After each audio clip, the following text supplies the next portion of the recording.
నమస్తే, welcome to cube TV. నేను మీ సరిత. ఈరోజు మనతో పాటు ప్రొఫెసర్ అలాగే జ్యోతిష నిపుణులు ముల్లపూడి సత్యనారాయణ గారు ఉన్నారు. మాట్లాడదాం. నమస్తే సార్. నమస్తే అమ్మా సరిత. రాహుల్ గాంధీ జాతక ప్రకారంగా ఆయన ప్రధాని అయ్యే అవకాశాలు ఉన్నాయా? రాహుల్ గాంధీ గారిది తులారాశి, అష్టమ గురుడు నడుస్తున్నాడు ఇప్పుడు, అలాగే అష్టమ కుజుడు. కాబట్టి కొంచెం ప్రాబ్లమాటిక్గా ఉన్న ప్రజాకర్షణ కొంచెం ఉన్న పికప్ అయ్యారు.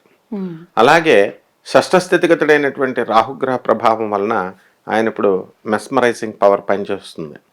సో శత్రువులు మిత్రులుగా మారారు, ఇంకా మారిపోతారు ఇంకా 5 సంవత్సరాల కాలంలో. అలాగే ఖచ్చితంగా ఆయన 100% ఆయన ప్రధానమంత్రి అయ్యేటటువంటి అవకాశాలు ఉన్నాయి. ఎందుకంటే ఆ గురుడు మిథునంలోకి రావాలా, అలాగే కర్కాటక రాశి, సింహరాశులు ఇంకా బలం పుంజుకుంటూ వస్తాడనమాట. So definitely he will be the prime minister of India one day or the other. Yes, Pavan Kalyan గారు ఇప్పుడు డిప్యూటీ సీఎంగా ఉన్నారు. ఎప్పుడైనా సీఎం అవ్వే అవకాశం ఉందా? ఎలా ఉండబోతుంది ఆయనకి? అది చాలా కష్టం అది.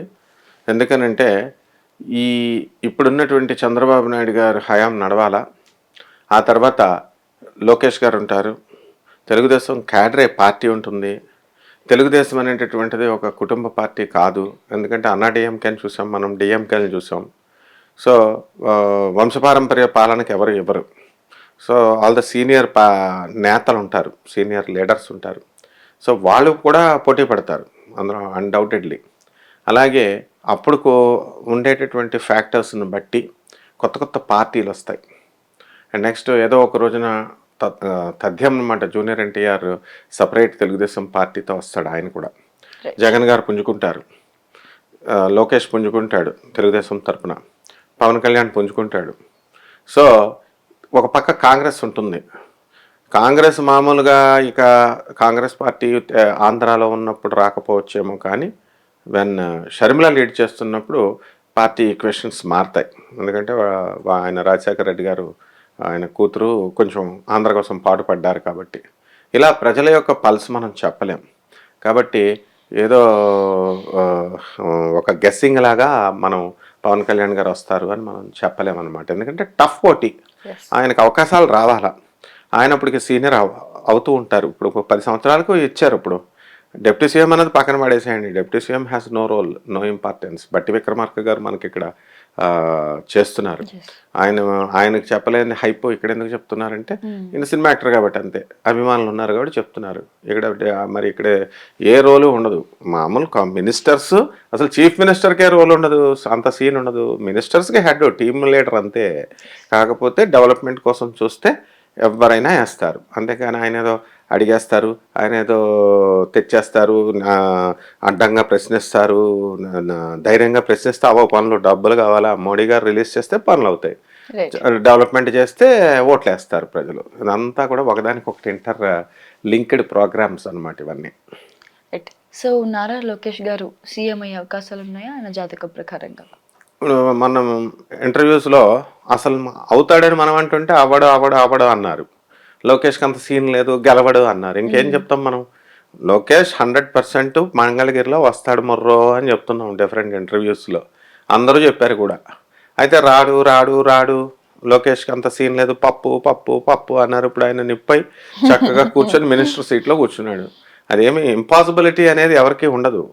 ఇప్పుడు ఓడిపోయినంత మాత్రాన జగన్ ఇదవ్వదు, లేకపోతే గెలిచినంత మాత్రాన వీళ్ళని ఉండదు. ప్రతి మనిషికి కూడా స్ట్రాటజీ మార్చుకుంటూ గెలుస్తూ, బాగా చదివితే మార్కులు ఎక్కువ వస్తాయి, బాగా చదవకపోతే బాగా చదివే మెరిట్ స్టూడెంట్ కూడా వెనక్కి ర్యాంక్కి వెళ్ళిపోతాడు. ఇదంతే, అలాంటిది అనమాట. సో లోకేష్ గారు కూడా అవకాశాలు ఉంటాయి, ఎందుకంటే పవన్ కళ్యాణ్ గారు కూడా ఉంటాయి, ప్రతి ఒక్కరికి ఉంటాయి అవకాశం. How tactfully we play, how strategically we play అన్న దాని మీద ఆధారపడి ఉంటుంది అనమాట. అంతేగాని ప్రజలను అందరినీ కన్విన్స్ చేయడం ఇంపాసిబుల్. ఇప్పుడు మ్యాక్సిమం 90% ప్రజల్ని కన్విన్స్ చేయగలిగారంటే అది జగన్ యొక్క స్ట్రాటజీలో రాంగ్ ఉంది అన్నది అర్థమైపోతుంది. ఆయన ఒక స్ట్రాటజీ పెట్టుకున్నాడు, ప్రజలకు డబ్బులు ఇస్తే గెలుస్తామని. అది కుదరలేదు, జనంకి ఇష్టం లేదు. అది తెలుస్తుంది వీళ్ళ స్ట్రాటజీ ప్రకారం వీళ్ళు చేసినప్పుడు అట్లా. రైట్. సో ప్రభాస్ గారికి గత కొన్ని సినిమాల నుంచి ఫ్లాప్స్ రావడం జరుగుతుంది, బట్ కల్కితో మంచి హిట్ కొట్టారు. సో ఈ గుడ్ డేస్ అనికి ఇంకెన్ని రోజులు ఉండబోతుంది? ఫుల్ ఉంటుంది ఆయనకి. కృష్ణరాజు గారికి లేదా? కృష్ణరాజు గారు చిన్న పాత్ర నుంచి వచ్చాడు. ఈయన కూడా శివ సినిమా చిన్న పాత్ర, ఫస్ట్ షూటింగ్ నేను వెళ్ళాను ప్రభాస్ గారిది. అప్పుడే ఎస్కార్టు హడావుడితో వచ్చాడు ఆయన చిన్న కుర్రాడిగా ఉన్నప్పుడే. Cine field is entertainment field కాబట్టి ఒకసారి ఫెయిల్ అయిపోయినంత మాత్రాన, ఓడిపోయినంత మాత్రాన యాక్టర్కి ఏమవుతుంది, హీరోకి కథా బలం ఉండాలి కదా. హీరో యాక్ట్ చేస్తాడు అంతే, ఆయన రోలు. కథ రాసేవాళ్ళు దమ్ము ఉండాల. అది లేకుండా చెత్త కథ తీసుకొచ్చి పెట్టి హీరో ఫ్లాప్ వచ్చింది, ప్రభాస్ గారిది అయిపోయింది అంటే ఎట్లా? కాబట్టి ఆయనకు జాతకం బ్రహ్మాండంగా ఉంది. మా మిత్రుడు బాలేదు మొర్రో అన్నవాళ్ళు అన్నంత మాత్రాన్ని అవ్వదు కదా. అలా ఆయనది ఈ యొక్క కల్కి స్టోరీలో చక్కగా ఫిక్షన్ స్టోరీ అది.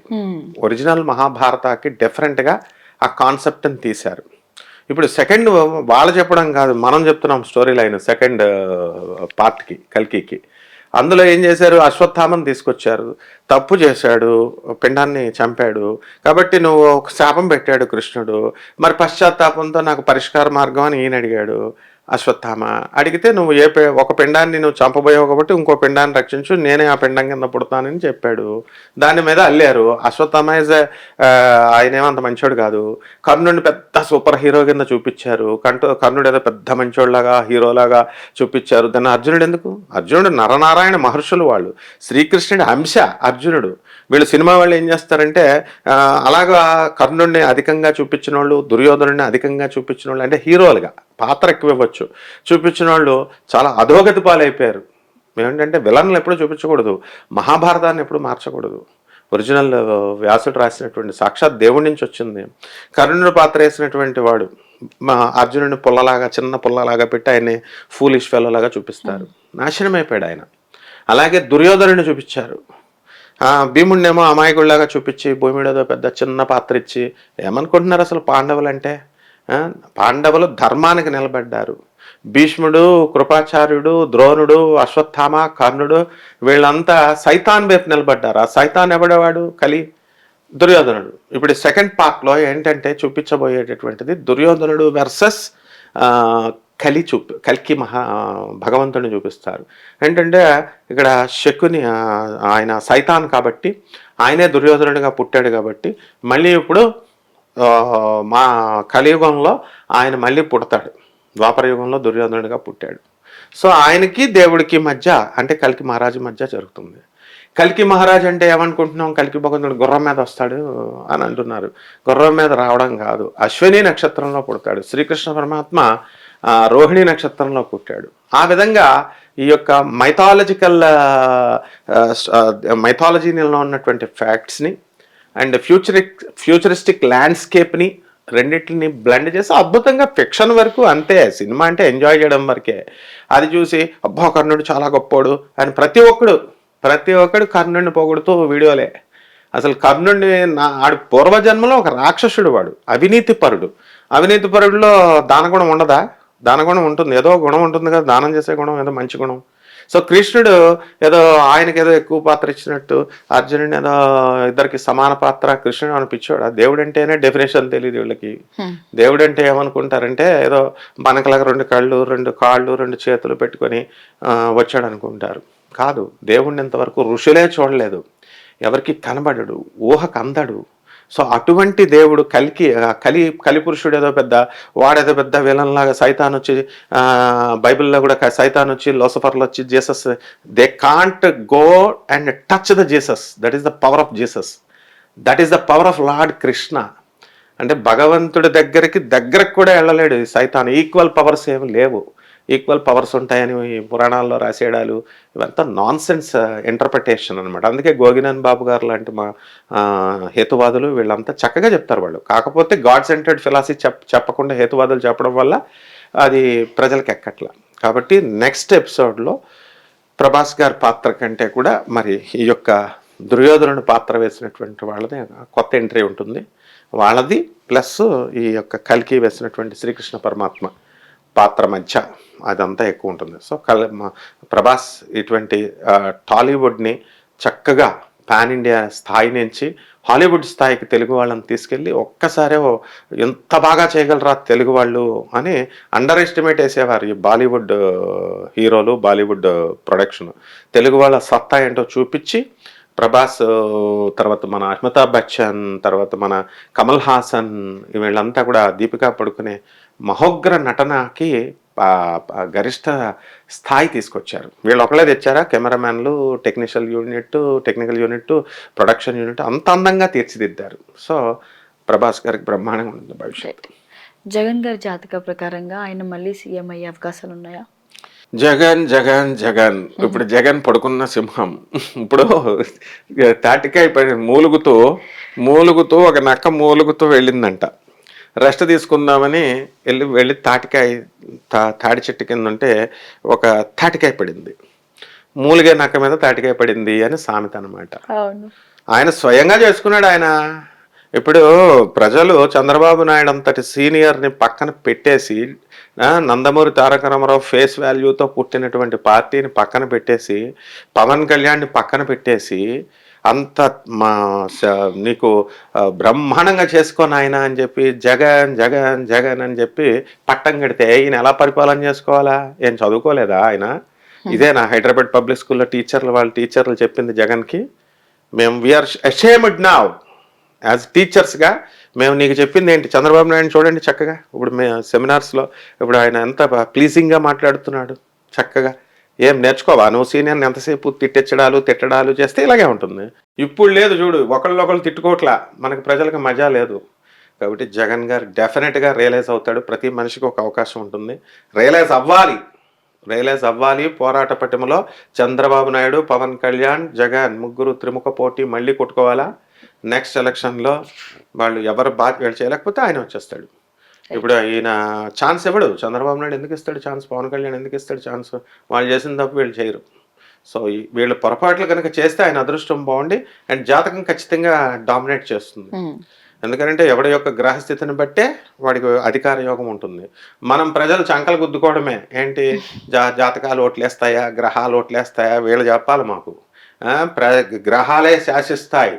కాకపోతే వాళ్ళ అదృష్టం బాగున్నటువంటి వాళ్ళు ఎమ్మెల్యేలు అయిపోయారు, ముక్కు మొహం. అందుకే ఎన్టీ రామారావు నా చెప్పు నుంచో పెడితే ఓట్లు పడతాయి అన్నాడు. అదే స్ట్రాటజికల్ యూనిట్తో ఈయన వెళ్ళాడు జగన్, బోల్తా పడ్డాడు. పడతాం సహజం ఇవన్నీ కూడా. సో డెఫినెట్లీ ఆయన కూడా ఛాన్స్ ఉందమ్మా. సో చిరంజీవి వాళ్ళ కూతుర్లు అంటే దోషం, అంటే జాతకంలో దోషం ఉండబట్టి వాళ్ళకి పెళ్లి సమస్యలు వస్తున్నాయా లేకపోతే ఎలా ఏంటి? జాతక దోషాల వల్లే ఇలాంటి సమస్యలు వస్తాయి. సర్పదోషాలు, జాతక దోషాలు, నాగదోషాలు ఇవన్నీ కూడా ఉంటాయి. కాబట్టి అవన్నీ ఏం పెద్ద విషయాలు కాదు. అవన్నీ వాళ్ళు చదువుకున్న పిల్లలు వాళ్ళు.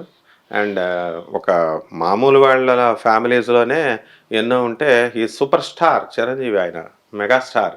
కాబట్టి ఆయనకేంటి అవన్నీ మామూలుగా చేసుకుంటారు, పోతారు, వచ్చేవాళ్ళు వస్తారు, పోయేవాళ్ళు పోతారు. ఇదంతా ఏం మనిషి పెళ్ళి మగాడు చేసుకునేటప్పుడు ఆడవాళ్ళు చేసుకోకూడదని రూల్ ఏముంది? అయినా పెళ్ళి it is a part of life. అంతేకాని పెళ్లి చేసుకుంటే దోషం, పెళ్లి చేసుకోకపోతే వీళ్ళేమైనా ఉద్ధరిస్తారా? పెళ్లి చేసుకోకపోయినా చిరంజీవి కూతురులే వాళ్ళు. వాళ్ళ చదువుకున్నారు, వాళ్ళకి సంస్కారం ఉంది, వాళ్ళకి చక్కటి నైపుణ్యం ఉంది. అండ్ పేద ప్రజల పట్ల సేవ చేసుకుంటూ ఉండాలి, వాళ్ళు ముందుకెళ్ళాలి. సర్పదోషాలు అని మనం చెప్పామనుకో, మళ్ళీ దోషాల పూజల కోసం ఈ చిరంజీవి సిద్ధాంతుల చుట్టూ లేకపోతే ఈ పంతుల చుట్టూ తిరిగితే ఆయనంత ఫూలిష్ ఫెయిల్ ఉండనట్టు. పేద ప్రజలకు చెయ్యాలా బాగా. ఆయన కీర్తిప్రతిష్టలు ఇచ్చాడు, ఆయుర్దాయాన్ని ఇచ్చాడు దేవుడు, ఆరోగ్యాన్ని ఇచ్చాడు. దానగుణం నేర్చుకోవాలా, చెయ్యాలి ఎవడైనా సరే. ఇప్పుడు దివిసీమకి నెల్లూరులో అప్పుడు ఇది జరిగినప్పుడు ఎన్టీ రామారావు, నాగేశ్వరరావు గారు ఇద్దరు వచ్చి ఇలాగా జోలు పట్టుకొని అడుక్కున్నారు ప్రజల మధ్య వచ్చి. ప్రజలు వేశారు డబ్బు. మరి ఎన్టీ రామారావు గారు ఎంత వేశారు, నాగేశ్వరరావు గారు ఎంత వేశారంటే అప్పుడు కాలం వాళ్ళకి తెలియాలి. అలా ప్రజలు అబ్జర్వ్ చేస్తారు. కీర్తి ప్రతిష్టలు కేవలం పోగేసుకుంటే డబ్బులు రావు, పంచాలా, పేద ప్రజలకు పంచాలా. కాబట్టి ఏదో ఒకసారి చేసి ఒకటికి చేసి పనిచేశాను నేను అంటే కుదరదు. So you should continuously do the service to the poor people, then definitely poor people admire చేస్తారు అండ్ బ్లెస్ చేస్తారు. అప్పుడు వాళ్ళ కూతురుల దోషాలు పోతాయి. అంతేగాని కుంకాలు పసుపులు ఇవి వేసేసి ఆ పూజలు చేస్తే పోవు. కానీ జాతకరీత్యా మాత్రమే వాళ్ళ దోషాలు. నాగబాబు గారి కూతురు నిహారికకి మళ్ళీ పెళ్ళి అవుతుందా తన జాతక ప్రకారంగా? ఎందుకు చేసుకోకూడదమ్మా? చేసుకోవచ్చు. జాతకం ఏముంది? జాతకం పక్కన పెట్టేసేయండి ఫస్ట్. ఇప్పుడు ఆమె educated girl, talented girl, multi talented and she's a woman. We should respect her. తప్పకుండా చేసుకోవచ్చు పెళ్ళి కావాలి అని అనుకుంటే. లేదు నేను చేసుకోకపోయినా సరే ఈ సొసైటీ ఊరుకోదు కదా. ఎప్పుడు చేసుకుంటావు ఎప్పుడు చేసుకుంటావు ఎప్పుడు చేసుకుంటావు అంటారు. చేసుకోకుండా చేసుకుంటే ఎందుకు చేసుకున్నావు ఎందుకు చేసుకున్నావు ఎందుకు చేసుకున్నావు అంటారు. చేసుకున్న తర్వాత పిల్లలేరి అంటారు పిల్లలు లేనటువంటి వాళ్ళని. పిల్లలు ఉంటే ఎంతమంది పిల్లలు ఎందుకు, ఎంతమంది, ఒకడో ఫీజు కట్టడు, ఒకడో హెల్ప్ చేయడు. So this is the dirty stature అనమాట. Society dirty stature. ఈ సొసైటీ ఈ స్టేచర్ని మనం మార్చాలా చదువుకున్న వాళ్ళం. కాబట్టి నిహారిక బ్రహ్మాండంగా పెళ్లి చేసుకోవాలా. We are blessing her. నిజంగా ఆమె చేసుకోవాలనుకుంటే లీడర్షిప్ క్వాలిటీస్ అన్నీ కూడా తెచ్చుకోవాలా, ఇంకా పుంజుకోవాలా. పేద ప్రజలకి సేవ చేసుకునే గుణంతో ముందుకెళ్తే ఆమెను అందరూ ఆశీర్వాదం పొందాలి. నాగబాబు గారి కొడుకు వరుణ్ అలాగే లావణ్య త్రిపాఠి జాతక ప్రకారంగా జీవితాంతం కలిసి ఉంటారు, లేకపోతే మధ్యలో ఏదైనా డిస్టర్బెన్స్ వచ్చే అవకాశాలు ఉన్నాయా? No disturbances. జాతకరీత్యా వాళ్ళు ముందుకు దూసుకెళ్ళిపోతారు, బ్రహ్మాండంగా ఉంటారు, కలిసే ఉంటారు. ఈ కపట బ్రాహ్మల కపట జ్యోతిష్కుల కపట మంత్రగాళ్ళు చెప్పినట్టు ఏదో డిఫరెన్సెస్ ఉంటాయి ఇవి ఉంటాయి అవి ఉంటాయి, ఇదంతా నాన్ సెన్స్. ఉండాలా. వాళ్ళిద్దరి మధ్య ఉన్నది మ్యూచువల్ రెస్పెక్ట్ ఉంది, మ్యూచువల్ అండర్స్టాండింగ్ ఉంది, అండ్ మ్యూచువల్ కాన్ఫిడెన్స్ ఉంది. సో ఈ 3 ఫ్యాక్టర్స్ ఎప్పుడైతే పరస్పరం ఒకళ్ళపైన ఒకళ్ళకి ఈ నమ్మకము, తర్వాత ఈ యొక్క గౌరవం, ఇచ్చిపుచ్చుకోవడాలు, ఇలాంటి పరస్పర అవగాహనలు ఇలాంటివి ఉన్నంతకాలం వాళ్ళని బ్రహ్మదేవుడే విడదీయలేడు. ఆఫ్టర్ ఆల్ మానవులంతా. కాబట్టి ఈ జాతకాలంతా. కాబట్టి they are very good couple. So డెఫినెట్గా వాళ్ళు కలిసే ఉంటారు, బ్రహ్మాండంగా ఆదర్శవంతంగా ఉంటారు కూడా. ఈ విడిపోవడాలు ఏమి ఉండవు. అక్కినేని అఖిల్ గారి జాతకంలో అసలు సక్సెస్ ఉందా లేదా, ఎలా ఉండబోతుంది? అఖిలేని నాకు 6th క్లాస్ నుంచి తెలుసు. బ్లూ క్రాస్ సొసైటీకి వచ్చేవాడు. అఖిల్ కమ్ హియర్ అనేవాడిని. వాళ్ళ మమ్మీ అమల గారు, కుమారి ఇప్పుడు కూడా అక్కడ చేస్తుంది. వాళ్ళ అమ్మమ్మ గౌన్లు వేసుకొని వచ్చేది, ఫారినర్. అమల గారు డిసిప్లిన్ లేకపోతే ఆ పెద్ద ఆవిడని తిట్టేది, నన్ను తిట్టేది. So Akhil is a very disciplined person, is a very multi talented person. And ఇప్పుడు వాళ్ళ మమ్మీ పోలికలు వచ్చినాయి. నాగార్జున గారు హైట్, పర్సనాలిటీ కాకుండా వాళ్ళ మమ్మీ ఇండివిజువాలిటీ వచ్చింది. సో డెఫినెట్గా అఖిల్ ఏవో 2-3 సినిమాలకి హిట్ అవ్వకపోతే యాక్షన్ రాదు. ఎవరు చెప్పారు యాక్షన్ రాదని? సూపర్ స్టార్ కృష్ణన్ ఏమనేవారు? నటన రాని మహానటుడు అనేవారు. నటనే రాని మహానటుడు. ఎన్ని సినిమాలు, ఇప్పుడు మామూలు వాళ్ళు కొన్ని సినిమాలు తీశారు, ఆఫ్టర్ ఆల్ 100లో తీసి పడేసేవాడు ఆయన. అలాగా అఖిల్కి ఏదో ఇప్పుడు వరకు తీసినట్లో క్వాలిటీ చూడాలి, సక్సెస్ కాదు. ఇప్పుడు మేము పాఠం చెప్తామమ్మా, పాఠం చెప్పినప్పుడు స్టూడెంట్స్ అందరికీ అర్థమైందా అని వెళ్ళి అడుగుతారు, స్టూడెంట్స్ని అడుగుతారు. మేము తిడతాంగా స్టూడెంట్స్ని, వాడు బాగా చెప్పలేదు అంటారు. వాడు ఎవడో సర్వే చేసేసి బాగా చెప్పలేదంటే సరిపోద్దా? రిజల్ట్ అనేటటువంటిది మనం కష్టపడాల. ఇప్పుడు కథలో ఏది, కథ ఎక్కడుంది, కథా బలం ఎక్కడుంది? కథాబలం ఉండాలా. నువ్వేదో పెద్ద రాజమౌళి గారి లాగా సెట్టింగ్స్ వేసేస్తే ఓ చంకలు గుద్దేసుకొని ఈ ఎంత పెట్టేశారో ఎన్ని వందల కోట్లు అని చంకలు గుద్దుకుంటున్నారు. ఇప్పుడు ఈ సినిమా తీశారు, ఇది కల్కి, 600 కోట్లు అంటున్నారు. కోట్లు గిట్లు కాదు అక్కడ, కథా బలం ఉండాలా, కమిట్మెంట్ ఉండాలా, ఇమాజినేషన్ ఉండాలా, ఫ్యూచర్ని దర్శించగలిగాడు. ఇలా ఉంటుందని ఒక ఊహ పెట్టాడు నాగశ్విన్, ఊహించి చేశాడు. దానికి ప్రభాస్ గారికి సంబంధం ఏముంది, అఖిల్కి సంబంధం ఏముంది? హీరో ఎంతవరకు తన రోలు తాను కరెక్ట్గా చేశాడా లేదా, హీరోయిన్ తన రోలు కరెక్ట్గా చేసిందా లేదా పర్ఫెక్ట్గా. నటనలో లోపం ఉంటే వీళ్ళని అనాల, అంతేగాని సినిమా ఫ్లాప్ అయితే కూడా హీరోని అంటారు. సినిమా ఫ్లాప్ అయితే తర్వాత అనేది హీరోయిన్ మీద పెద్ద ప్రమాదం ఉండదులే పాపం. ఇంకా హీరోకి 2-3 సినిమాలు ఇవ్వకపోతే ఇలా ఆగిపోతారేంటి? ఆగిపోరు. ప్రతిభ ఉన్నవాడికి దూసుకొని వస్తాయి. ఇక్కడ కాకపోతే టీవీకి పోతారు, టీవీకి కాకపోతే ఇంకో చోటకు పోతారు. టాలెంట్ని ఎవ్వరు కూడా ఆపలేరు.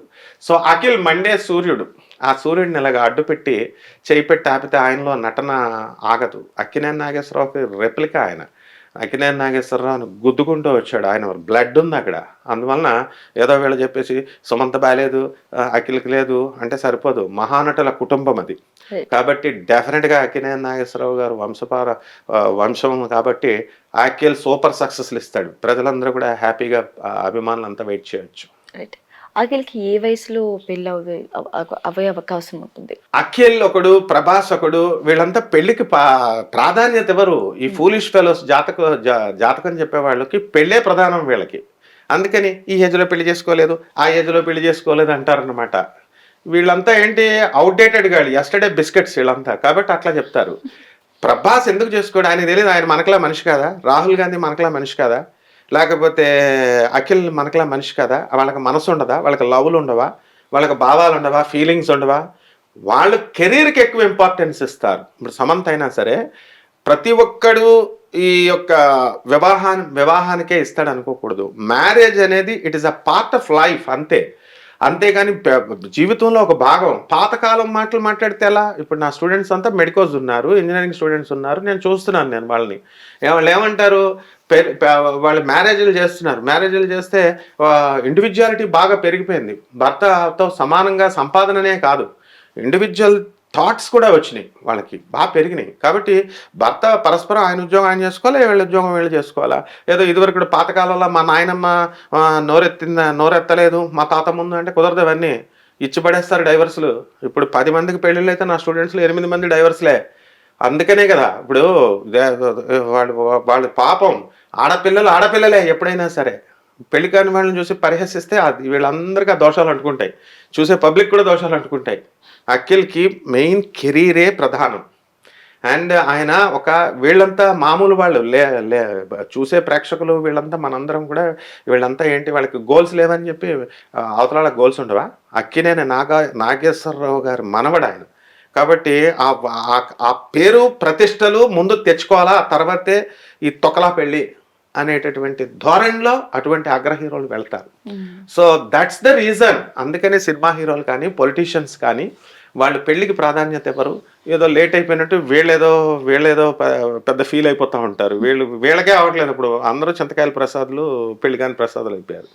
సో అఖిల్ తప్పకుండా రైట్ టైంలో చేసుకుంటాడు, అదేం పెద్ద ప్రాబ్లం కాదు. ఈక్వేషన్స్ ఉంటాయమ్మా, ఆస్తులు, కులాలు, స్టేటస్లు, మైండ్లు ఇవన్నీ ఉంటాయి. ఏదో మ్యారేజ్ అంటే ఏదో బుడబక్కల మ్యారేజ్ లాగా చేసుకోరు. అండ్ మామూలు వాళ్ళు ఈజీగా లవ్లు చేసి పడేస్తారు. అటువంటి ఫ్యామిలీస్లో లవ్లు గివ్వులు ఉండవు. ఎందుకనంటే పెద్దలు, ఆస్తుల వ్యవహారాలు ఉంటాయి, కెరీర్ పరంగా బ్యాలెన్స్లు ఉంటాయి. ఇవి అవి అన్నీ చూసాను. నాగార్జున అన్న పిచ్చుడా, అమల అన్న పిచ్చుదా? మోస్ట్ స్ట్రిక్ట్ నాగార్జున కంటే అమల. నాకు తెలుసు అమలతో ఇంటరాక్షన్. నాకు ఇప్పుడు కాదు, 25 సంవత్సరాలు బ్రూక్రాస్ మా కుమారి మా వాళ్ళంతా ఆఫీసులో పనిచేసే వాళ్ళనే అంత స్ట్రిక్ట్గా వాళ్ళ అమ్మనే తిట్టిపడేస్తుంది ఆమె. ఏమాత్రం కనుక చిన్న పేపర్ పెడితే అమల గారి విషయంలో నేను ఒకటి చెప్తాను. బ్లూ క్రాస్లో ఒక చిన్న పేపర్ పడింది, కారు దిగింది అమలగారు దిగి చిన్న పేపర్ ఉంటే మనమైతే ఆ పేపర్ తీసి స్వీపర్ని పిలిచి అది ఎత్తు, క్లీనర్ని పిలిచి అది ఎత్తు అంటాం. కానీ అమల స్వయంగా వెళ్ళి ఆ పేపర్ తీసి డస్ట్బిన్లో వేసి చూసి నవ్వుద్ది. అంటే we should learn from her. అలాగే ఎక్కడ కూడా వీధి వాడల్లో ఈ కాన్ఫరెన్సెస్కి మీటింగ్స్కి వచ్చేది కాదు. ఆమెను కలవాలంటే ఈమెయిల్ పెట్టాలా, ఈమెయిల్ పెడితే చూసుకుంటుంది. బ్లూ క్రాస్ మీటింగ్ ఉంటే మేడం అంటే వస్తుంది, లేకపోతే రాదు. వెళ్ళాలి మేడం మీరు అని మేమంతా చెప్పిన తర్వాత ఆమె స్లోగా వీధి వాడల్లోకి వచ్చింది. ఆమె రావాల్సిన అవసరం ఏంటి? అక్కినేని నాగార్జున గారి భార్య ఆమె. అలాగే ఇప్పుడు మా ఫుడ్ ఫ్యాట్స్ ఫెర్టిలైజర్స్కి బ్రాండ్ అంబాసిడర్ ఆమె, సన్సలైట్కి, గోయంకా గారు ప్రొడక్ట్కి. సో ఇవన్నీ ఏం తెలుసు ప్రజలకి? పెళ్లి కాలేదు. He is the son of Amala. So అమలకు తెలుసు అన్ని ఎప్పుడు చేయాలి, ఎప్పుడు ఎలా చేయాలి, యాక్షన్ అనేటటువంటిది. అనుష్క గారికి ఎందుకని పెళ్లి కావడం లేదండి? అనుష్క అంటే ఏమనుకుంటున్నారమ్మా? Anushka she's a super star, lady Amitabh, famous heroine Anushka. ఏదో ఫ్రెండ్ని అడిగినట్టు అడిగిస్తారు అందరూ. అనుష్క ఇస్ అందగత్య. నాగార్జున గారు, నాగ చైతన్య గారు వీళ్ళందరితో కలిసి యాక్ట్ చేసి అగ్ర హీరోలతో యాక్ట్ చేసినటువంటి లేడీ అమితాబ్ బచ్చన్ తను చేసుకుంటుంది. ఎందుకు ఆమె కూడా కెరీర్ కోసమే చక్కగా ఎక్కువ ఇంపార్టెన్స్ ఇస్తుంది. రైట్ మ్యాచ్ రాలేదు, కెమిస్ట్రీ వర్కౌట్ అవ్వాలి కదా. ఇప్పుడు ఇద్దరి మధ్య వేవ్ లెంత్లు కుదరాలా, ఇద్దరి మధ్య పెళ్ళికొడుకు మధ్య ఫ్రీక్వెన్సీ కుదరాలా. కుదిరిన మరుక్షణం ఆమె డిక్లేర్ చేసి పడేస్తుంది, అయిపోతుంది. మహేష్ బాబు గారి కూతురికి హీరోయిన్ గా అవకాశాలు ఉన్నాయా? ఒకవేళ ఎంట్రీ ఇస్తే మాత్రం సక్సెస్ అవుతుందా? ఏమనుకుంటున్నారు అసలు? మహేష్ బాబు కూతురు అంటే డాన్స్కి అంబాసిడర్ ఆమె. చిన్నప్పటి నుంచి మహేష్ బాబు ఒక ప్లాన్డ్గా పెంచాడు ఆమెని. మళ్ళీ చక్కగా హీరోయిన్గా ఎంట్రీ తప్పకుండా ఇస్తుంది. అండ్ డెఫినెట్గా సూపర్ స్టార్ అవుతుంది. ఎందుకనంటే ఆయన్ని మించినటువంటి పేరు ప్రతిష్టలు కూడా తీసుకొస్తుంది. కాకపోతే ఏంటంటే ఇప్పుడు ఈయన మగాడు కాబట్టి ఈయనకి ఎక్కువ పేరు వచ్చేస్తుంది. హీరోయిన్లో ఏంటంటే కొంచెం టెంపరీ టైంలో, టెంపరీ పీరియడ్లో ఉంటుంది అనమాట. కానీ డెఫినెట్గా she will be a successful heroine. Right. మరోసారి కేసీఆర్ గారు సీఎం అయ్యే అవకాశాలు ఉన్నాయా? కేసీఆర్ గారు ముందు ఇంకా పాపం పెద్ద ఆయన అయ్యాడు కదా, ఆయన హెల్త్ బాగుండాలా, పికప్ చేసుకోవాలా. దీని నుంచి ఇంకా ఆయన ఈ షాక్ నుంచి ఇంకా ఆయన బయటకు రాలేదు పాపం. మొదలు పెట్టాడు ఇప్పుడే ఆయన ప్రోపగాండా. నేను మొదటి నుంచి ఇంటర్వ్యూస్‌లో చెప్తూనే ఉన్నాను. చంద్రబాబు నాయుడు గారిని తక్కువ అంచనా వేయొద్దు. ఎందుకనంటే చంద్రబాబు నాయుడు గారు చాలా తెలివైనాయన. ఆయన చేసుకుంటూనే వస్తాడు. ప్రజలందరూ చెప్పేదే. ఆయన సరైన టైంలో సరైన నిర్ణయాలు తీసుకుంటాడు. ఆ చంద్రబాబు నాయుడినే దిగ్భ్రాంతికి గురి చేసినటువంటి వాడు కేసీఆర్. హ్మ్. అలాగే సోనియా గాంధీకే చెమటలు పట్టించినటువంటి వ్యక్తి కేసీఆర్. కాబట్టి డెఫినెట్‌గా ఎందుకుండదమ్మా? డెఫినెట్‌గా కేసీఆర్‌కి ప్రజలు ఆయన హైదరాబాద్‌ని డెవలప్ చేశారని అంటున్నారు. చక్కగా వాటర్ ఇచ్చారు, కరెంట్ ఇచ్చారు. ఇప్పుడు డెఫినెట్‌గా ప్రజల్లో రైట్. నమ్మకం అనేది పికప్ చేసుకోవడానికి ఆయన ప్రయత్నిస్తాడు. ఆయన ప్రయత్నాల్లో సఫలీకృతుడు కూడా అవ్వడానికి అవకాశాలుంటాయి. రైట్. మీరన్నట్టుగా కేసీఆర్ గారికి వయసు మీద పడడంతో మేబీ ఉండకపోవచ్చు. ఆ స్థానంలో ఉండకపోవచ్చు. సో, ఆ ప్లేస్‌ని రీప్లేస్ చేస్తారా కేటీఆర్ గారు? ఆ పదవులు మరి చేపడతారా? ఎలా ఉండబోతుంది? కేసీఆర్ గారికి వయసేం పెద్ద వయసు కాదు. చిన్న వయసే. ఆయన యంగ్ బాలుడు. హుహు. ఏంటంటే ఆయన ఆయన హెల్త్ ఎంత కర్ర శరీరం ఆయనది. ఆయన్ని పర్సనల్‌గా ఎన్నో సార్లు నేను కలిసాను. ఆయనంత యాక్టివ్ మనం ఉండలేం. ఆయనంత యాక్టివ్‌గా మనం మాట్లాడలేం. వాగ్ధాటి, అపారమైన వాగ్ధాటి. ఆయన దగ్గర ఉన్న గుడ్ నేచర్ నేను చెప్తాను విను. ఆయన అంత చదువుకుని, అంత పండితుడు, అంత వయసున్నా సరే, నేను వెళ్ళి రైల్వే బోర్డ్ చైర్మన్ విషయంలో మేము వెళ్ళి మాట్లాడుతున్నాను. అప్పుడు ఆయన ఎంపీగా ఉన్నారు.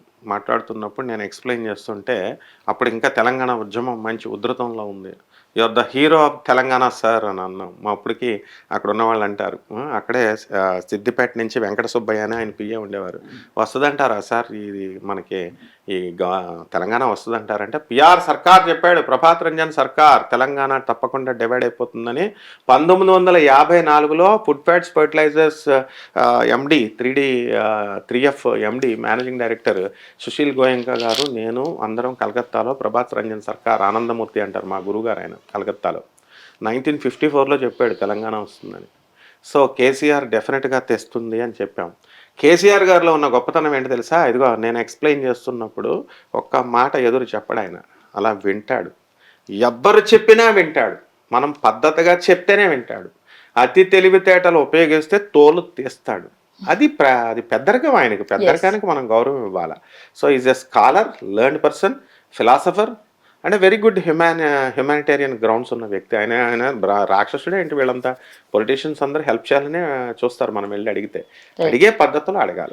డెఫినెట్‌గా పికప్ చేసుకుంటాడు. ఆయనే అవుతాడు కూడా. ఆయన ఆరోగ్యం చాలా బావుంటుంది. ఏదో సన్నగా ఉన్నాడని ఏదో వీళ్ళు అంటారు తాగేస్తాడు, తాగేస్తాడని. ఆయనకి తెలీదు ఆయన హెల్త్ కాన్షియస్‌నెస్ అలాంటివేం లేవు. రైట్. తెలంగాణలో నాయకుల్లో ఉన్న ప్రస్తుతం కానీ, ముందున్న వాళ్ళు కానీ ఎవరికైనా సీఎం అయ్యే జాతకం ఉందా? హోదా ఉందా? అవుతారా? రేవంత్ రెడ్డి ఉండగా మిగతా వాళ్ళు ఎందుకు అవుతారమ్మా? హ్మ్. ఇప్పుడు రేవంత్ రెడ్డి గారు మీకు ఇష్టం లేకుండా పరిపాలన చేస్తే అవుతారు. రేవంత్ రెడ్డి గారు అంత ఛాన్స్ ఎందుకు ఇస్తాడు? ఆయన యెస్. యువకుడు, డైనమిక్‌గా ఉన్నాడు. కక్ష సాధింపు చర్యలు ఏం చేయట్లేదు. అందరినీ కలుపుకొని వెళ్తున్నాడు. చాలా తెలివిగా వెళ్తున్నాడు. సోనియా గాంధీని, ఇదిగో రాహుల్ గాంధీని వాళ్ళ వైఫ్‌ని కూడా తీసుకెళ్ళి పరిచయం చేసి ఎంత డిగ్నిఫైడ్‌గా చేస్తున్నాడు ఆయన. తర్వాత ప్రజారంజక పాలనలన్నీ చక్కగా చేస్తున్నాడు. కేసీఆర్ పెట్టినటువంటి స్కీమ్స్ ఏది కూడా డిస్మిస్ చేయలేదు. కొత్త రేషన్ కార్డ్స్ ఇస్తున్నాడు. ఆడవాళ్ళకి చక్కగా ఇంట్లో ఉండే ఆడవాళ్ళు ఇదిగో బయట తిరుగుడే తిరుగుడు అనమాట. స్టూడెంట్స్ తిరుగుడే తిరుగుడు. ఫుల్ ఫ్రీ బస్ ఇచ్చారు. ఆయన చూసి మా రేవంత్ రెడ్డిని చూసి అక్కడ ఆంధ్రప్రదేశ్‌లో ఉన్న చ బాబు గారు కాపీ కొట్టారు. పవన్ బాబు గారు కాపీ కొట్టారు. మరి కర్ణాటకలో ఉన్నటువంటి కాంగ్రెస్ పార్టీ మా రేవంత్ రెడ్డిని చూసే కాపీ కొట్టింది. Is a friendly man. ఆయన రైట్. ఏంటంటే అందరినీ కలుపుకొని వెళ్ళిపోతాడు. కాబట్టి ఇప్పుడు ఆమ్రపాలి గారిని చక్కగా తీసుకొచ్చాడు. మంచి పదవులు ఇచ్చాడు. మరి కేటీఆర్ గారేమో స్మితా సబర్వాల్ గారికి ఇస్తే దానికి ప్యారలల్‌గా ఈయన ఆమ్రపాలికి ఇస్తున్నారు. అంతే ఇవన్నీ. సో, ఛాన్స్ ఇవ్వడు. రేవంత్ రెడ్డి ఛాన్స్ ఇవ్వడు. అందువలన ఇప్పుడు మళ్ళీ అధికారం లాక్కోవాలంటే చాలా కష్టపడాల కేటీఆర్. హ్మ్. నో డౌట్ వాళ్ళు కూడా బ్రహ్మాండంగా చేశారు. హ్మ్. కానీ వాళ్ళకంటే బ్రహ్మాండంగా మరిపించి బ్రహ్మాండంగా పాలన చేస్తున్నప్పుడు మళ్ళీ పాతాళ దగ్గరికి ఎందుకెళ్తారు? It's not an easy game. So, it's a game. ఎలా ఉండాలి అంటే పోరాటంలో ఇద్దరు కూడా స్ట్రాటజీస్ మార్చుకోవాలా, ఎత్తుకు పై ఎత్తులేసుకోవాలా. ఇంకా వీళ్ళు అరుచుకోవడాలు, విమర్శించుకోవడాలు చేస్తే ఇద్దరికి ఎవరనమాట పార్టీ మూడోవాడు ఎవడో కొట్టుకుపోతాడు. కానీ Revanth Reddy is a gentlemen. డెఫినెట్‌గా రేవంత్ రెడ్డి ఆయనే కంటిన్యూ అవుతాడు. రైట్. గతంలో వేణుస్వామి చెప్పిన జాతకాలన్నీ రివర్స్ అయినాయి. మరి మీరు చెప్పే జాతకం ఎంతవరకు కరెక్ట్ ఉంటుంది? ఎంతవరకు నిజమైన అవకాశాలున్నాయి? ఎక్కడైనా రివర్సు వేణుస్వామి నా ఫ్రెండ్. ఓకే. ఇదే స్టూడియోకొచ్చి చెప్పాడు. ఆయన ఏదో మామూలుగా చెప్తాడు స్ట్రాటజికల్‌గా. జ్యోతిష్కులు అనేటటువంటి వాళ్ళు చెప్తారు. ఈయన గెలుస్తాడు, ఆయన ఓడిపోతాడు అంటాడు. ఆయన వీళ్ళు ఏమన్నా తీసుకొచ్చి అందరి డేట్ ఆఫ్ బర్త్లు ఇచ్చాడు ఆ వేణుస్వామికి. ఆయన Venu Swamy is a refined person. మంచోడు, నాకు వ్యక్తిగతంగా తెలుసు. ఆయన ఏదో ఇది స్ట్రాటజికల్గా చెప్తారు, అంతేగాని కేవలం ఒక జగన్ జాతకం చూసేసి జగన్ గెలిచేస్తాడు, జగన్ గెలిచేస్తాడు, జగన్ గెలిచేస్తాడు అంటే వీళ్ళని ఎందుకు ఇదో బెట్టింగ్లు ఎవడు కాయమన్నాడు, ఆయన కాయమన్నాడా? బెట్టింగ్లు వాళ్ళు కాసుకుంటారు. ఇప్పుడు వాళ్ళ బాధ అంతా ఏంటి, జగన్ రానందుకు కాదు, Betting. వేణుస్వామి గారు చెప్పినందుకు కాదు, ఈయన మాటలను పట్టుకొని బెట్టింగ్లకి వెళ్ళిపోయి నష్టపోయినందుకు తిట్టుకుంటున్నారు ఆయన్ని. ఆయన చక్కగా బ్రహ్మాండంగా జ్యోతిష్యానికి అంబాసిడర్ ఆయన. వేణుస్వామి వచ్చిన తర్వాత ఆయన ఏంటంటే పాపం మంచి చెప్తాడు, ఓపెన్గా చెప్తాడు, డేరింగ్గా చెప్తాడు. కాకపోతే చంద్రబాబు నాయుడు వాళ్ళు రారని ఆయన ఎక్కడ చెప్పలా. ఆయన ఏం చెప్పాడు, జగన్ వస్తాడన్నాడు. బోల్డంత మంది చెప్తారు, బోల్డంత మంది జ్యోతిష్కులు చెప్తారు. ఏ రాజకీయ విశ్లేషకులు చెప్పట్లేదా జగన్ ప్రజలకి వాళ్ళకే తెలియదు అన్నారు. సో ఇవన్నీ జ్యోతిష్యం అని అంటే ఆస్ట్రానమికల్ ఫ్యాక్టర్స్ని, ఆస్ట్రాలజికల్ ఫ్యాక్టర్స్ని బ్లెండ్ చేయాలి. మోడర్న్ సైన్స్ని, ఏన్షియంట్ సైన్స్ని బ్లెండ్ చేయాలి. అందుకే నేను మొదటి నుంచి చెప్తున్నాను, కేవలం శని 3వ ఇంట్లో 4వ ఇంట్లో ఉన్నాడు. వేణుస్వామి అనుకుంటున్నారా, మజాకా అనుకుంటున్నారా వీళ్ళు ప్రజలు? ఏమనుకుంటున్నారు అసలు? ఆయన బాగుపడండిరా అని చెప్తున్నాడు, డబ్బులు సంపాదించండి, కసిగా సంపాదించండి అన్నాడు. ఆయన చెడు చెప్పాడా? జగన్ ఒక్కడే ఓడిపోతాడంటే జగన్ చేసిన దానికి ఆయన ఏం చేస్తాడు?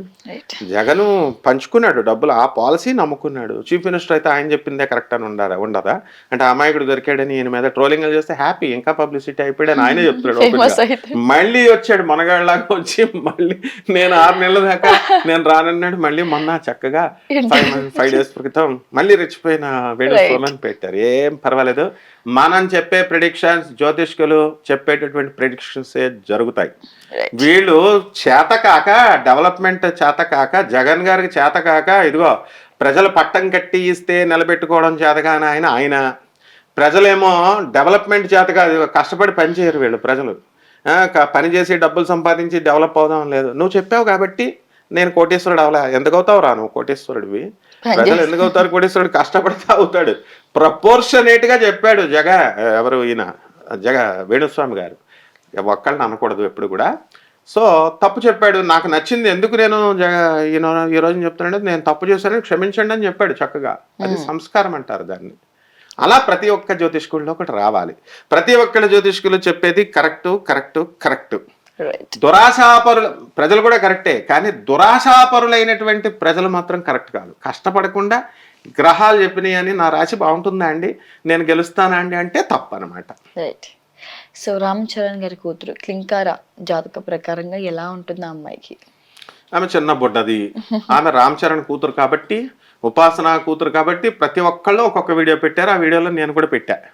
ఉపాసన గారు చేసే సేవలు కానీ, ఆమె కాలేజెస్ పంజాగుట్ట ఎదురుకుండా పారామెడికల్ కోర్సెస్ అవన్నీ నడుపుద్ది, ఇన్స్టిట్యూట్స్. 300 కోట్లు అవలేలగా ఇచ్చి పడేసింది సద్గురువుకి, వాసుదేవ్ జగ్గికి, ఆయన గురువు గారిని. ఆమె గురుభక్తిలాగా మిగతా వాళ్ళకు ఉంటుందా? అపోలోలో అంటే వాళ్ళ తాతల వాళ్ళు, వాళ్ళ పిన్ని సంగీత వాళ్ళు ఇవ్వాలనుకున్నారు కాబట్టి ఇచ్చారు. అందరికి ఇస్తానంటే లైన్లు కట్టేస్తారు ఇప్పుడు ఉపాసన దగ్గరికి. ఆమె కూతురు కాబట్టి, డబ్బులున్నది కాబట్టి ప్రతి ఒక్కళ్ళు క్లింకరా అంటున్నారు. ఏ మామూలు పిల్లలును ఆమె ఒకటి కదా? ఏం చిరంజీవికి డబ్బులు లేనప్పుడు, జీరోలో ఉన్నప్పుడు, ఆయన వాళ్ళ తండ్రి మామూలు ఆర్మీ మ్యాన్గా ఉన్నప్పుడు, టీచర్గా ఉన్నప్పుడు పవన్ కళ్యాణ్ గారు ఇంటర్వ్యూస్లో చెప్తూ ఉంటారు. అప్పుడు మరి చిరంజీవి గారిని అలా చూసారా? చిరంజీవి కష్టపడ్డాడు, డిసిప్లిన్గా పెరిగాడు, మెగా హీరో అయ్యాడు. పవన్ కళ్యాణ్ గారు కష్టపడ్డారు, రామ్ చరణ్ కష్టపడ్డాడు. అందుకే ఉపాసన లవ్ చేసింది. అదే రామ్ చరణ్ హీరో కాకపోతే ఉపాసన లవ్ చేస్తుందా? పెళ్లి చేసుకోవడానికి ఒప్పుకుంటుందా? చిరంజీవి గారి దగ్గర డబ్బులు లేకపోతే వాళ్ళు ఒప్పుకుంటారా? వాళ్ళ దగ్గర డబ్బులు లేకపోతే చిరంజీవి గారు ఒప్పుకుంటారా? ఇంకా చిరంజీవి చాలా మంచోడు. ఎందుకని పాపం ఆయన వాళ్ళ అమ్మాయి భరద్వాజం చేసుకుంటున్నప్పుడు ఇంత మాట అండు, అంత మృదు స్వభావి. ఓకే, ఇప్పుడు క్లింకార భవిష్యత్తు బ్రహ్మాండంగా ఉంటుంది, పేరు కూడా బ్రహ్మాండంగా ఉంది. ఉపాసన బ్రహ్మాండంగా ఎంటర్ప్రైనర్ చేస్తుంది. అండ్ డెఫినెట్ ఆమె మాత్రం సినిమాల్లోకి పంపదు. అది నేను ఇప్పుడే చెప్తున్నాను, ఆమె భవిష్యత్తు కమానని జ్యోతిష్కుడు చెప్పలేడు. ఉపాసన మెంటాలిటీ నాకు తెలుసు కాబట్టి చెప్తున్నా. ఆమె ఈ ఫీల్డ్లోకి పంపదు, సినిమా ఫీల్డ్లోకి. మెగాస్టార్ కూతురైనా సరే ఆమె ఎంతసేపు ఇండస్ట్రియలిస్ట్గా, ఎంటర్ప్రైనర్గా ఎదిగేలాగా చేస్తుంది. నాగ చైతన్య సమంత జాతకం కుదరకనే వాళ్ళు విడిపోయారా? అదే చెప్తున్నా కదా, సమంత నాగ చైతన్య విడిపోవడానికి కారణము ఏ పర్సనల్ ఇష్యూస్ లేవు. ఇద్దరికి ఇండివిజువాలిటీలు ఎక్కువైపోయినాయి. సమంత ఈజ్ మోర్ దాన్ని ఏమంటారంటే, కొంతమంది ఆడపిల్లలు ఎలా ఉంటారంటే కెరీర్కే ఎక్కువ ప్రాధాన్యత ఇస్తారు. కెరీర్కి ప్రాధాన్యత ఇచ్చినప్పుడు నాగ చైతన్య కూడా అంతే. ఆమె ఏదో కారణాలు ఎవరికీ తెలియదు కానీ చెప్తూ ఉంటారు. సో, కారణాలు కూడా మనం అమల గారు చెప్పేదాకా మనం కూడా చెప్పకూడదు. ఎందుకంటే అమల గారు మన ఫ్రెండ్ కాబట్టి. సమంత వాళ్ళిద్దరూ విడిపోవడానికి ఏ విధమైనటువంటి పర్సనల్ ఇష్యూస్ లేవు. ఏ విధమైన ఎలిగేషన్స్ అతని పైన కానీ, ఈమె మీద కానీ లేవు. ఓన్లీ వన్ థింగ్ ఏంటంటే కెరీర్ ఓరియంటెడ్ పర్సన్ ఆమె. ఆ కెరీర్ పరంగా ఎదగాలి అనేటటువంటి విషయాల్లో ఆమె కొంచెం తొందరపడి స్టెప్ తీసుకొని ఆమె తనే స్టెప్పే కరెక్ట్ అనుకొని పెద్దవాళ్ళు వాళ్ళ అమ్మగారు వాళ్ళు డిసైడ్ చేసుకొని విడిపోయారు. అంతకు మించి ఏం కాదు. సమంతకి మరి మళ్ళీ పెళ్లి యోగం ఉందంటారా? ఎందుకు చేసుకోకూడదు? ఆ మనిషి కాదా? చేసుకో అంటది, తప్పే ఉంది. ఇప్పుడు మ్యారేజ్ ఇప్పుడు అలాగే ఉండిపోమని ఎలా చెప్తారు వీళ్ళు ప్రజలు? ఆమె చేసుకుంటుంది, అవసరమైనప్పుడు చేసుకుంటుంది. మొదటి నుంచి కూడా చెప్తున్నాను కదా, కెరీర్ ఓరియంటెడ్ పర్సన్ తను. కాబట్టి ఆ కెరీర్ వచ్చేదాకా వెయిట్ చేయాల్సిందే, అప్పుడు చేసుకుంటుంది ఆమె. గురుగారు, బాలకృష్ణ గారి జాతకం ప్రకారంగా ఆయన మంత్రి అయ్యే అవకాశాలు కనిపిస్తున్నాయా? ఆయన మంత్రి ఏంటమ్మా, ఆయనే చీఫ్ మినిస్టర్. వాళ్ళ బియ్యంకడే చీఫ్ మినిస్టర్. ఆ పార్టీయే బాలకృష్ణది. కాబట్టి చంద్రబాబు నాయుడు గారు పేరుకే చీఫ్ మినిస్టర్. ఆయన ఏమన్నా బాలకృష్ణ గారు చెప్పిన దానికి కాదంటారా, లేకపోతే బాలయ్య బాబు చెప్పిన దానికి చంద్రబాబు కాదంటాడా? సో అధికార యోగాలు పుష్కలంగా ఉన్నాయి బాలయ్య బాబుకి. ఆల్రెడీ ఎమ్మెల్యే అవడం కూడా అధికార యోగమే. ఆయన మళ్ళీ మళ్ళీ మళ్ళీ అన్నిసార్లు గెలవడమే పెద్ద అధికార యోగం. కాబట్టి ఆయన ఇప్పుడు మంత్రి కిందే లెక్కచ్చి he's the chief minister of Andhra Pradesh. Right. Nagababu గారు రాజకీయాల్లో రాణించలేకపోవడానికి గల కారణం ఏంటి? ఆయన ఏం రాజకీయాల్లో రాణించలేకపోవడం కాదు, ఆయనకి ఇంట్రెస్ట్ లేక వెళ్ళలేదు ఆయన. ఎందుకంటే ఫ్యామిలీ ప్యాకేజ్ ఇది ఏమైనా వెళ్ళిపోవడానికి రాజకీయాలకి.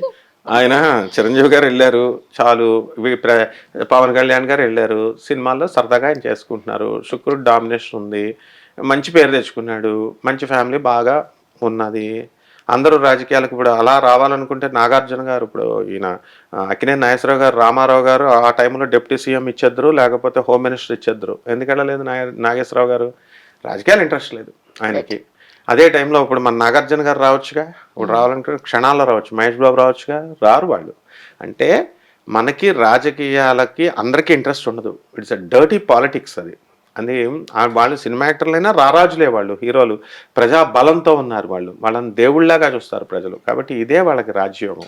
కాబట్టి వాళ్ళకి ఏం అవసరం లేదు కాబట్టి రాలేదు అంతే. నాగేంద్రబాబు గారు రాణించకపోవడం కాదు, రావాలనుకుంటే వస్తాడు, రాణిస్తాడు. ఇప్పుడు వాళ్ళ తమ్ముడు డిప్యూటీ సీఎం అయితే ఆయన కాదా? వాళ్ళ అన్న కీలక పాత్రలు ఇస్తున్నారు, ఆయన కూడా త్వరలో కీలక పాత్రలు ఇస్తారు. చేయను ఆయన ఏదో ఒకటి చేయి అంటారు, తప్పేం లేదు. బ్రహ్మాండంగా చేస్తారు నాగబాబు గారు. 2029 ఏపీ ఎన్నికల్లో మళ్ళీ చంద్రబాబు గారు సీఎం అవుతారా? చంద్రబాబు హవా నడుస్తుందిగమ్మా. ఆయన ఆరోగ్యం బాగా చూసుకోవాలి, చక్కగా బాగా పరిపాలన చేస్తాడు తెలుసు మనకి. పవన్ కళ్యాణ్ గారు కూడా బ్రహ్మాండంగా చేస్తారు. మరి ఇవన్నీ కూడా ప్రజల టార్గెట్స్ ఉంటాయి. ఇప్పుడు సచిన్ టెండూల్కర్ని ఒక బ్యాట్ పట్టుకుంటే 100 కొట్టేయాలా అని ఆశిస్తారు జనం. ఆయన ఇంకా అక్కడ పొజిషన్ అవసరం లేదు. ఆడు బౌలింగ్ వేసేవాడు ఎవడు, వాడు ఎంత స్పీడ్గా వేస్తున్నాడు, ఇంక ఇదంతా చూడరు అనమాట. ఇదిగో పట్టుకున్నాడా కొట్టేయాలా. అలా చంద్రబాబు నాయుడు గారి మీద హై ఎక్స్పెక్టేషన్స్ ఉన్నాయి ఇప్పుడు తెలంగాణ ఆంధ్ర ప్రజలకి. ఎందుకంటే జగన్ మీద కక్ష కొద్ది దింపేశారు కాబట్టి ఈయన చేస్తాడు, దేశాన్ని ఆంధ్ర రాష్ట్రాన్ని డెవలప్ చేస్తాడని చెప్పాడు కాబట్టి చేయాలి అన్న కసితో చేశారు. ఈయన కనుక సరిగ్గా చేయలేదనుకో వెంటనే దింపేస్తారు. వెంటనే అప్పుడు ఏమవుతుంది, ఆటోమేటిక్గా ఆయనతో పాటు ఇప్పుడు పవన్ కళ్యాణ్ గారు వల్ల చంద్రబాబు నాయుడు గారికి ఎంత గుడ్ నేమ్ వచ్చి ఇద్దరు బాండేజ్తో చక్కగా గెలిచారో, ఈ కోయిలేషన్ గవర్నమెంట్ని ఫామ్ చేశారో, బీజేపీకి ఏం పెద్ద ఎఫెక్ట్ ఉండదు. వీళ్ళిద్దరి మీద పడిపోయి వీళ్ళిద్దరిని నింపేస్తారు. కాబట్టి చాలా జాగ్రత్తగా వేయాలి వీళ్ళ స్టెప్స్. పవన్ కళ్యాణ్ గారికి ఆల్రెడీ 3 పెళ్లిళ్ళు అయినాయి, అందరికి తెలిసిన విషయమే. మరి 4వ పెళ్లి కూడా అయ్యే అవకాశాలు ఉన్నాయి ఆయన జాతకంలో. ఇంకెన్ని పెళ్లిళ్ళు ఉన్నాయి? ఎవడమ్మా వాడు చెప్పింది 4వ పెళ్లి అని? ఆయన ఇష్టం ఎన్నన్నా చేసుకుంటాడు. ప్రచారం అలా సాగుతుంది. ప్రచారం చేసేది మన ఫ్రెండ్సే. నాన్ సెన్స్ అదంతా. ఆయన 3వ భార్య ఫారినర్. ఇక ఆమె ఎందుకు వదులుతుంది దీన్ని? ఇండియన్ గర్ల్ కి అంతే కూడా ఫారినర్ గర్ల్ డిసిప్లిన్. నాగార్జున గారిని పెళ్లి చేసుకున్నప్పుడు అమలు చేసుకుంది, ఫారినర్ వదిలేస్తుందనో లేకపోతే నిలబడుతుందా అని, ఎంతవరకు నిలబడుతుందా అన్నారు. బ్రహ్మాండంగా చేసి చూపించింది అమల గారు. అందువల్ల ఇప్పుడున్నటువంటి ఆవిడ అందులో డిప్యూటీ సీఎం అయ్యాడు, మినిస్టర్ అయ్యాడు, రాజకీయాల్లో క్లిక్ అయ్యాడు, ఒక అగ్ర పార్టీ ఉంది, చీఫ్ మినిస్టర్ అయ్యేటటువంటి పరిస్థితులు భవిష్యత్తులో రావచ్చు. అటువంటి దానికి అధ్యక్షురాలు ఆమె. పవన్ కళ్యాణ్ ఏంటి, ఆమె ఏమైనా పిచ్చిదా? ఫారినర్ అంటే ఏమనుకుంటున్నారు? Very discipline than in Indian. కాబట్టి ఆమె ఎట్టి పరిస్థితుల్లో వాళ్ళంటే ముందోళ్ళు వదిలేశారు. ఇదిగో వదిలేశారంటే ఏదో సెటిల్మెంట్లు చేసుకున్నారు. వాళ్ళు కూడా మంచివాళ్ళు పాపం. ఎలా అంటే అండర్స్టాండింగ్తో వెళ్ళిపోయారు వాళ్ళు.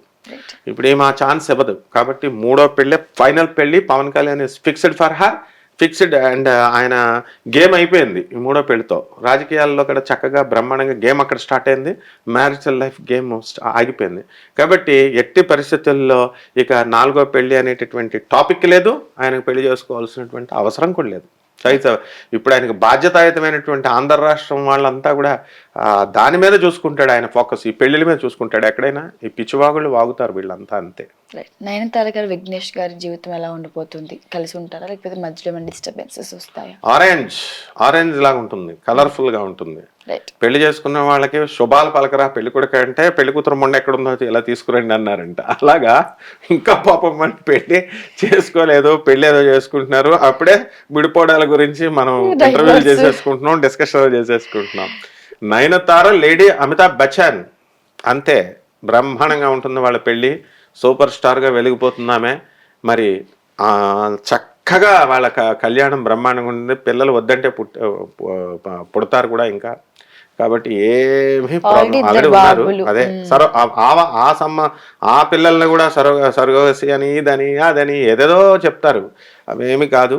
ఆమె కూడా మనలాంటి మనిషి. ముందు మానవత్వం చూసి ఆమెకు రెస్పెక్ట్ ఇవ్వాలి మనం. Their family life will be wonderful and colourful life ఉంటుంది. ఆరెంజ్ లాగా ఉంటుంది. మార్వాడీస్ చెప్తారు ఆరెంజ్ అంటే మంచి బ్రహ్మాండంగా ఉండేదాన్ని ఆరెంజ్ లా ఉందంటారట. అది టీమిండియా మళ్ళీ ఎప్పుడు వస్తే ప్రపంచ కప్ కొట్టే అవకాశం ఉంటుంది? ఇంకేం ప్రపంచం కప్పు. ఇప్పుడు కపిల్ దేవ్ వచ్చినప్పుడు is a multi talented person. Dhoni multi talented person. అక్కడ టీం వర్క్ ఉంది. టీంలో అంతా కొట్టుకోకుండా ఉన్నారు. మ్యాచ్ ఫిక్సింగ్ లేవు, ఒక ఎథిక్స్ ఉన్నాయి. ఇలా చేసుకుంటూ వచ్చారు. మరి ఆ ప్రపంచ కప్పు ఛాన్సులు పోగొట్టుకున్నప్పుడు అదంతా దైవాధీనాలు అంటారు. ఈ యొక్క కప్పులు కొట్టడాలు, జయాపజయాలు ఇవన్నీ కూడా దైవాధీనాలు. సో లెటస్ హోప్ మనకి వాళ్ళు కూడా కొట్టాలని అనుకుంటాం. కానీ ఆ ప్రపంచ కప్పు కొట్టే ముందు వీళ్ళ ఏం ఆలోచించాలంటే కపిల్ దేవ్ దగ్గర అంత లీడర్షిప్ క్వాలిటీస్ నేర్చుకోవాలా, ఆ కపిల్ దేవ్ టీంలో ఉన్నటువంటి ఐక్యత తెచ్చుకోవాలా, టీం వర్క్. అలాగే మన ధోని ఉన్నప్పుడు ఉన్నటువంటి ఐక్యత నేర్చుకోవాలా, ఆ మెలకువలు నేర్చుకోవాలని సీనియర్స్ని గౌరవించి వీళ్ళు ఆ సీనియర్ ద్రావిడ్ దగ్గర వీళ్ళ దగ్గర వాళ్ళ దగ్గర అంతా నేర్చుకుని ఉంటే అప్పుడు మనం కప్పు కొట్టుకొస్తాం. లేకపోతే వదిలేసి వచ్చేయడమే, అంతే. బండి సంజయ్ గారి భవిష్యత్తులో ఉన్నత స్థాయికి చేరుతాడా? ఎలా ఉండబోతుంది ఆయన జాతకం ప్రకారంగా? చేరిపోయాడుగా, ఆల్రెడీ వచ్చేసిందిగా ఆయనకి. బండి సంజయ్ గారికి ఎందుకు ఇవ్వలే? మినిస్టర్ పదవే, సెంట్రల్ మినిస్టర్ పదవే ఇచ్చారు. ఇంకా అంతకంటే ఇంకా డెవలప్మెంట్ ఏం కావాలా? ఒక్క మనిషి ఒక్కసారి ఒక్క లైఫ్లో ఒక ఎమ్మెల్యే అయితే చాలు అనుకుంటాడు, ఒక ఎమ్మెల్సీ అయితే చాలు అనుకుంటాడు. ఆ తర్వాత చక్కగా ఛాన్స్ దొరికితే ఎంపీ అవ్వాలనుకుంటాడు. అంతకంటే ఛాన్స్ దొరికితే మినిస్టర్ అవ్వాలనుకుంటాడు. డైరెక్ట్ వైకుంఠపాలిలో పైకి వెళ్ళిపోయినట్టు ఆయన సెంట్రల్ మినిస్టర్ అయిపోయాడు. మరి ఇంకా అటువంటిప్పుడు ఇంకేం కావాలి ఆయనకి? బ్రహ్మాండంగా వెళ్ళిపోతూ ఉంటాడు. నెక్స్ట్ బీజేపీ గవర్నమెంట్ కనుక పటిష్టంగా వీళ్ళు కనుక చేసుకుంటే, తెలంగాణలో బలంగా కనుక చేసుకున్నట్లయితే డెఫినెట్గా అవుతాడు. అంతేగాని ఆయన ఇప్పుడు బండి సంజయ్ గారికి కుంభరాశి ఇటువంటి టైంలోనే అయిపోయాడు ఆయన. కుంభరాశిలోనే ఏలినాటి జరుగుతున్నప్పుడే మినిస్టర్ అయినప్పుడు తర్వాత అవడానికి గ్యారంటీ ఏమిటి? We should be optimistic always. So definite గా ఆయన కూడా ఎదిగిపోతాడు. నందమూరి మోక్షజ్ఞ హీరో అవుతాడా, లేకపోతే జాతకం ప్రకారంగా ఎలా ఉండబోతుంది ఆయనకి? నందమూరి మోక్షజ్ఞ బ్రహ్మాండమైన హీరో అవుతాడు. పర్సనాలిటీ ఉంది, మరి చక్కగా బాలయ్య బాబు గారు ఫాలోయింగ్ ఉంది. సరైన టైం చూసుకుంటున్నారు వాళ్ళు రావడానికి. ఇంకా గ్రాండ్ ఎంట్రీ ఇవ్వాలి. గ్రాండ్ ఫినాలే అని చెప్పేసి వీళ్ళు చూస్తుంటారు కదా ఎంట్రీల కోసం. అందువల్ల డెఫినెట్గా నందమూరి మోక్షజ్ఞ బ్రహ్మాండమైనటువంటి హీరో అవుతాడు. అండ్ నటన వంశపారంపర్యంగా ఆయన రామారావు గారి దగ్గర నుంచి, బాలకృష్ణ బాబు గారి దగ్గర నుంచి అన్నీ కూడా ఆయనకు వచ్చినాయి. అలాగే భువనేశ్వర్లో చూస్తేనే తెలిసిపోద్ది మనకి. అక్కడ వాళ్ళ పిల్లలిద్దరు కూడా మొన్న ఎలక్షన్ క్యాంపెయినింగ్ చేసినప్పుడు ఆ డేర్ అండ్ డాషింగ్నెస్, ఆ చెప్పే విధానము అదంతా. కాకపోతే కొంచెం మొహమాటస్తుడు మోక్షజ్ఞ. బట్ దీంట్లో ఈ రాజకీయాల కంటే కూడా ఈ యొక్క సినిమా రంగంలో బ్రహ్మాండంగా క్లిక్ అవుతాడు Mokshagna. Thank you sir. Thank you అమ్మా.